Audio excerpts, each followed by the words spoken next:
Kumusta mga kasaliksik? Sa kasagsagan ng tensyon sa Black Sea, isang makasaysayang kaganapan ang yumanig sa ugnayan ng Russia at Ukraine.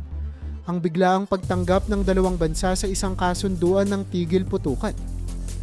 Matagal nang naging arena ng matinding labanan ng karagatang ito, ngunit matapos ang sunod-sunod at mapangahas na pag-atake ng Ukraine sa mga pasilidad at barko ng Russia, napilitang humakbang pabalik ang Kremlin.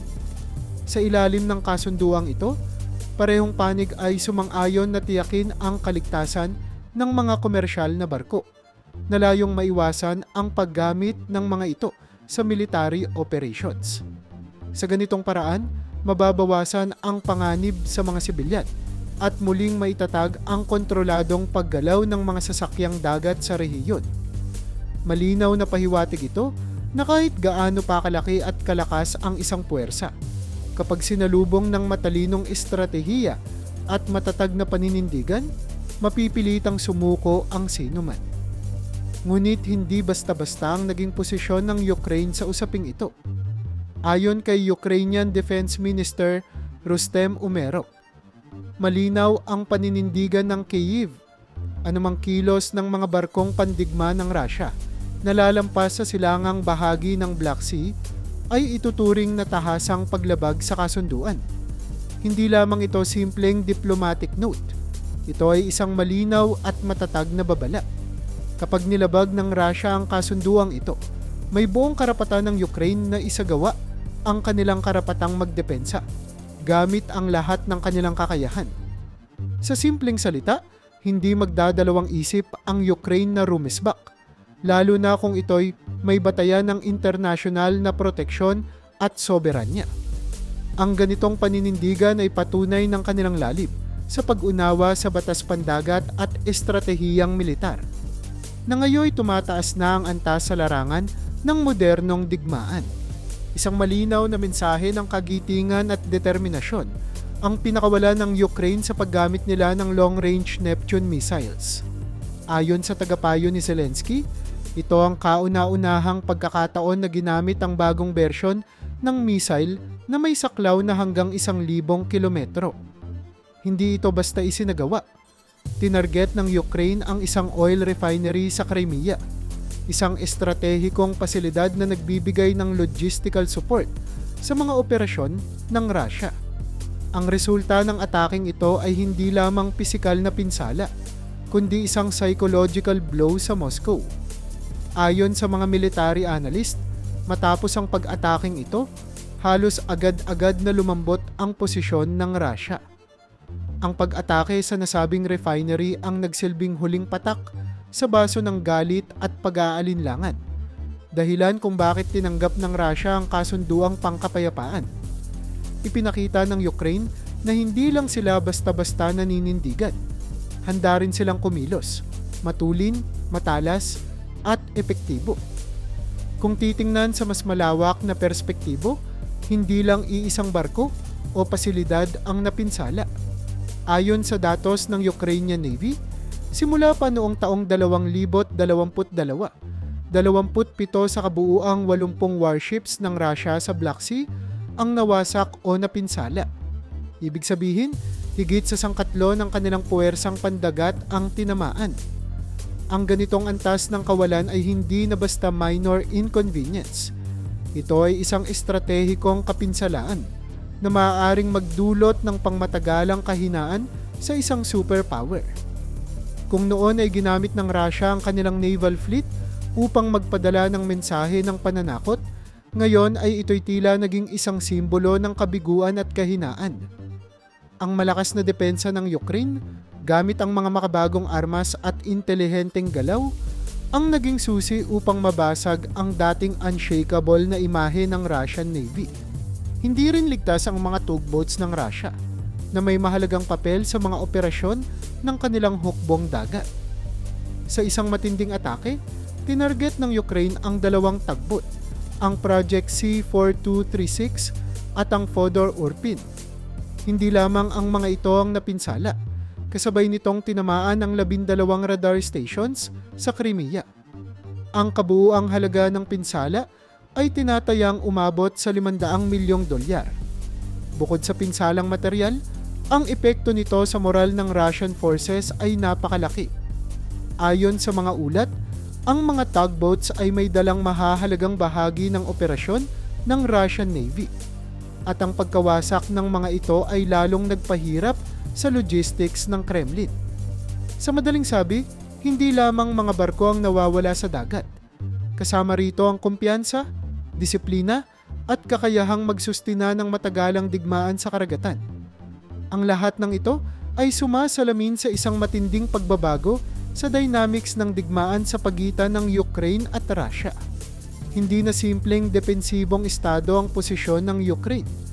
Ito na ay aktibo, agresibo, at may kakayahang magdikta ng galaw sa rehiyon ng Black Sea. Sa kanilang sunod-sunod na tagumpay, nabasag nila ang dating monopolyong pandagat ng Russia at naipakita sa mundo na kayang pabagsakin ang isang makapangyarihang puwersa kung ang katunggali ay may katalinuhan, katapangan, at modernong teknolohiya. Sa kabila ng limitadong resources, nagtagumpay ang Ukraine na mailagay sa masikip na kalagayan ang isang bansang matagal ng dominanteng puwersa sa rehiyon. Hindi lamang ito isang tagumpay ng armas, kundi tagumpay rin ng estratehiya, disiplina, at moralidad. Sa bawat missile na pinakawalan, sa bawat barkong lumubog, at sa bawat kasunduang napirmahan, mas lalong lumalalim ang simbolikong panalo ng Ukraine. Isang bansang dati inaasahang mabilis na lalagapak, ngayoy matatag na nakatindig sa harap ng isang dambuhalang kalaban. Kung magpapatuloy ang ganitong uri ng galaw at paninindigan, hindi malabong tuluyang mabawi ng Ukraine ang kontrol sa rehiyon at muling makapagdikta ng kapayapaan, hindi sa pamamagitan ng pananakot, kundi sa pamamagitan ng determinadong paglaban para sa kanilang kalayaan.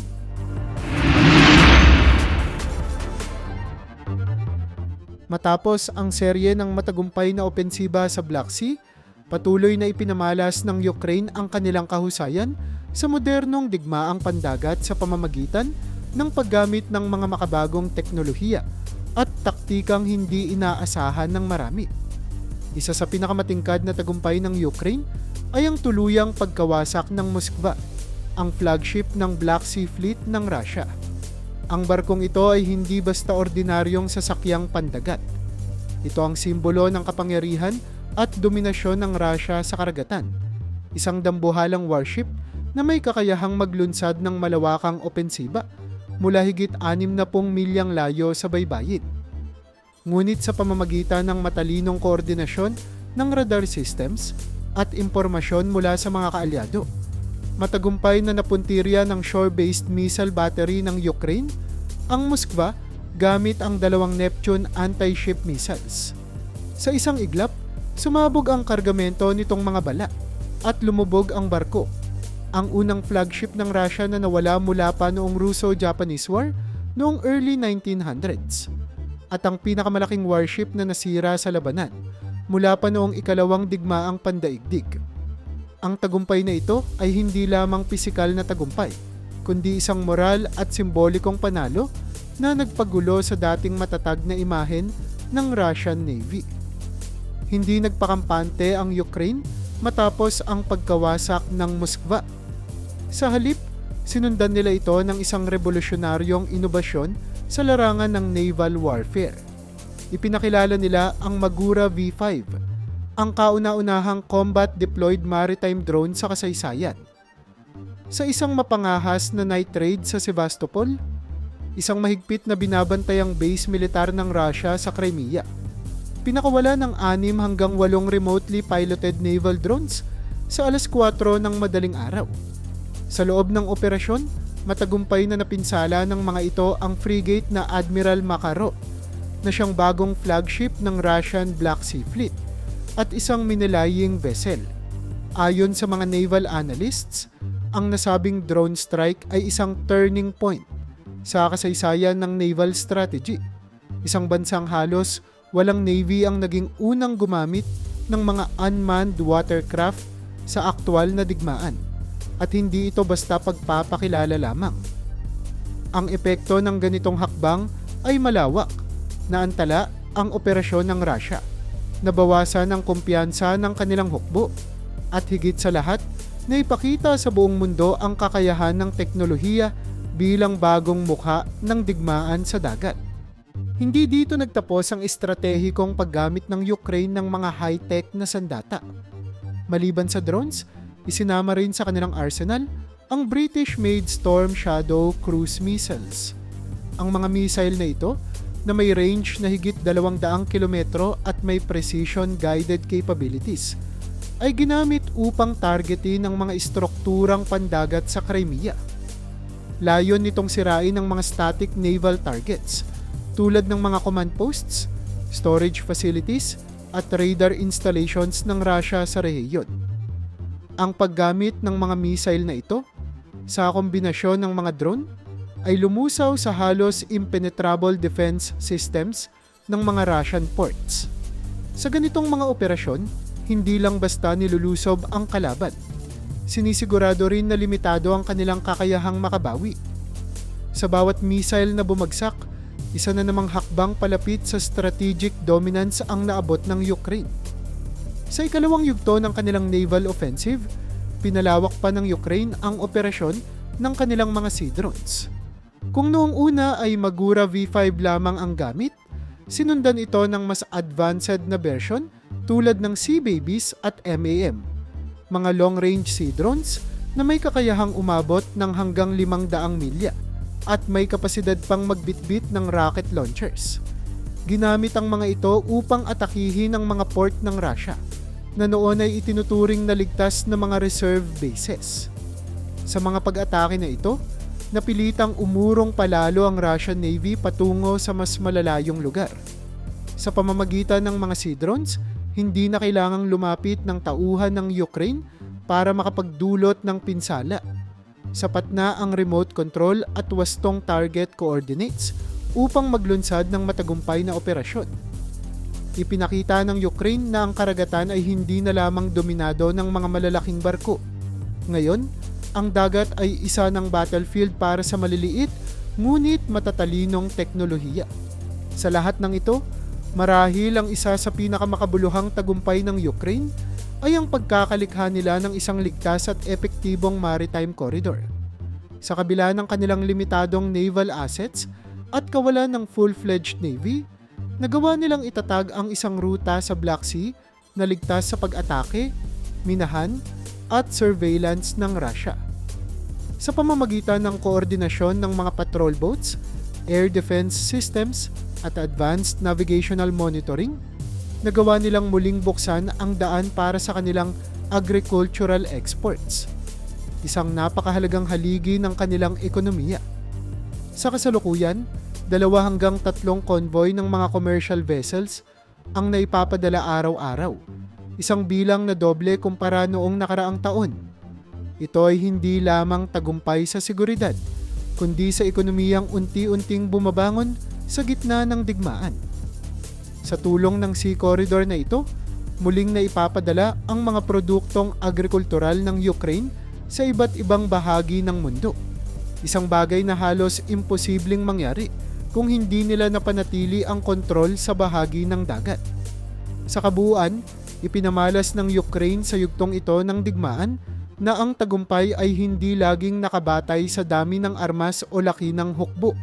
Sa panahon ng teknolohiya at inobasyon, mas mahalaga ang talas ng isip, galing sa taktika, at tapang na hindi natitinag sa harap ng malalaking hamon. Ang Black Sea, na dating larangan ng dominasyon ng Russia, ay ngayon naging arena ng makabagong estratehiya kung saan ang mga maliliit na bansa ay maaaring magtagumpay laban sa mas malalaki, basta't may malinaw na layunin, suporta mula sa mamamayan, at matatag na paninindigan.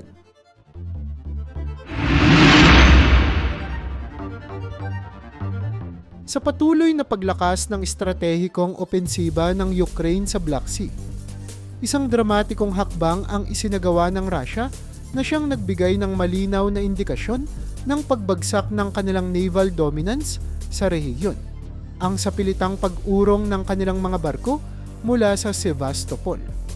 Ang Sevastopol ay hindi lamang basta base militar. Ito ang makasaysayang puso ng puwersang pandagat ng Russia sa Black Sea mula pa noong ika-18 siglo. Sa loob ng mahigit 200 taon, ito ang naging simbolo ng lakas at presensya ng Russia sa rehiyon.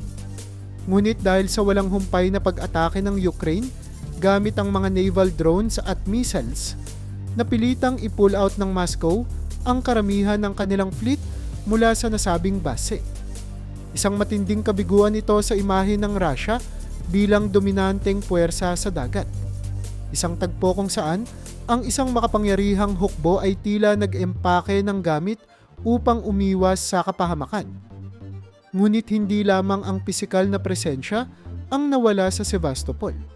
Kasama ng pag-atras ng mga barko ay ang pagkasira ng buong logistics hub ng Russia sa lugar. Isa itong napakalaking dagok dahil ang Sevastopol ay hindi lang daungan, kundi isang complex na may kakayahang magsagawa ng maintenance, repair, at ammunition storage para sa buong Black Sea Fleet. Ayon sa mga ulat, ang mga sunod-sunod na pag-atake ay nagdulot ng hindi masukat na pinsala sa mga pasilidad nito. Nasira ang mga dry docks, nasabugan ang mga imbakan ng armas, at nasira ang mga sistema ng komunikasyon. Dahil dito, bumagal ang galaw ng Russia sa dagat at tuluyan nang nawala ang kakayahan nitong mag-project ng puwersa sa mas malalayong bahagi ng rehiyon. Mula sa pagiging isang malakas na sentro ng operasyon, ang Sevastopol ay ngayoy isa na lamang anino ng dating anyo nito. Hindi rin ligtas ang mga alternatibong port ng Russia. Kung noon ay itinuturing na fallback positions, ang mga port tulad ng Novorossiysk at Theodosia, ngayon ay tila isa-isa na rin silang natutumbok ng mga precision attacks ng Ukraine. Isang malinaw na halimbawa nito ay ang pagkasira ng barkong Alory Gornak sa Novorossiysk at ang paglubog ng isa pang barko sa Theodosia noong Disyembre ng taong 2023. Ang mga port na ito ay may mahalagang papel sa pagpapatuloy ng mga operasyon ng Russian Navy, lalo na sa pagtanggap at pagproseso ng mga supply. Ngunit matapos ang mga pag-atake, nabawasan na ang kapasidad ng mga ito upang suportahan ang anumang malakihang naval movement. Ang mensahe ng Ukraine ay malinaw. Kahit ang mga likod-bayan ng Russia sa Black Sea ay hindi naligtas. Isa sa mga pinakamahalagang epekto ng lahat ng ito ay ang pagguho ng tinatawag na nuclear deterrence ng Russia. Sa nakaraan, ginamit ni Vladimir Putin ang bantang nuklear upang pigilan ang Ukraine at ang mga kaalyado nito sa pagsagawa ng agresibong opensiba, lalo na sa mga lugar na tulad ng Crimea. Minsang binanggit ng Kremlin ang mga red lines, mga hangganang hindi dapat tawirin, na kapag nilabag ay magre-resulta di umano sa matinding paghihiganti, marahil maging sa pamamagitan ng armas nuklear. Ngunit sa pagdaan ng panahon, ipinakita ng Ukraine na hindi sila natitinag sa ganitong pananakot. Ipinagpatuloy nila ang kanilang mga pag-atake. Sinira ang mga barko at pasilidad at pinakita sa buong mundo na ang mga red lines ni Putin ay wala ng kapangyarihan. Ang tila katahimikan ng Russia sa kabila ng matitinding pag-atake ay nagsilbing patunay na kahit ang pinakamapanganib na banta ay nawawalan ng silbi kapag wala ng paninindigang ipaglaban ito. Kasabay ng lahat ng ito, unti-unti ring naitatag ng Ukraine ang tinatawag na de facto naval exclusion zone, isang bahagi ng Black Sea na hindi na pwedeng galawan ng Russian warships. Sa tulong ng matalinong estratehiya at internasyonal na suporta, lalong-lalo na mula sa Turkey na nagsara sa Bosphorus at Dardanelles Straits para sa mga warships, nagawa ng Ukraine na i-isolate ang bahagi ng karagatan na umaabot sa 25,000 kilometrong parisukat. Gamit ang sea mines, patrol boats at air defense systems, natiyak nila na ang lugar na ito ay hindi naligtas para sa mga barko ng Russia. Ang kahulugan nito ay napakalawak. Hindi na kayang makapagpadala ng karagdagang puwersa ang Russia mula sa ibang fleet gaya ng mula sa Pacific or Northern fleets. Sa bawat araw na lumilipas, mas lalong lumiliit ang mundo para sa Russian Navy sa Black Sea. Sa kabuuan, ang yugto ng digmaan na ito ay hindi lamang tungkol sa mga missile or drones. Ito ay kwento ng estratehiya, ng determinasyon, at ng pagbagsak ng dating makapangyarihang istruktura. Mula sa Sevastopol hanggang Theodosia, mula sa mga barkong lumubog hanggang sa mga pasilidad na nasira, mula sa mga bantang nuklear na nawalan ng kabuluhan hanggang sa pagpapatupad ng Naval Exclusion Zone. Lahat ng ito ay pawang ebidensya na ang digmaan sa Black Sea ay hindi na kontrolado ng Russia. Sa halip, isang mas maliit ngunit mas matalino at mas matatag na puwersa ang ngayoy nagdidikta ng galaw sa rehiyon. Sa kabila ng kawalan ng malalaking barko at ng kakulangan sa mga tradisyonal na naval assets, nagtagumpay ang Ukraine na muling isulat ang mga alituntunin ng digmaan sa karagatan. Ang kanilang tagumpay ay hindi lamang panandalian. Ito ay nagsisilbing aral para sa mga susunod pang henerasyon ng mga bansang nais manindigan para sa kanilang soberanya. Sa isang mundo kung saan ang lakas ay kadalasang sinusukat sa laki ng hukbo o kapal ng barko, ipinakita ng Ukraine na mas matimbang ang talino, ang disiplina, at ang tapang ng isang bansang hindi sumusuko kahit sa gitna ng unos.